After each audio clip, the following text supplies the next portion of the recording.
Hello दोस्तों, welcome to my YouTube channel Islamic name.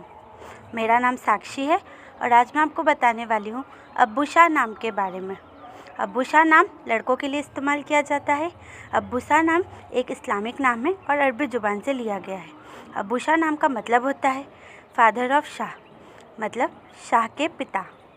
बात करें इनके लकी नंबर की तो इनका लकी नंबर है 6, मतलब 6। और बात करें इनके लकी दिन की तो इनका लकी दिन है वेडनेसडे एंड फ्राइडे, मतलब बुधवार और शुक्रवार। और बात करें इनके लकी कलर की तो इनका लकी कलर है ब्लू, वायलेट एंड ब्लैक, मतलब नीला, बैगनी और काला।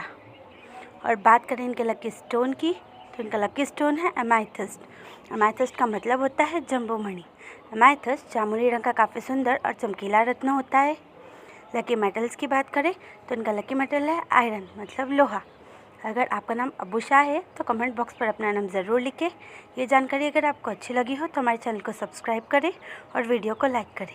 अगर आप अपने नाम के बारे में जानना चाहते हैं तो कमेंट बॉक्स पर अपना नाम ज़रूर लिखें। ये जानकारी अपने दोस्तों के साथ शेयर करें।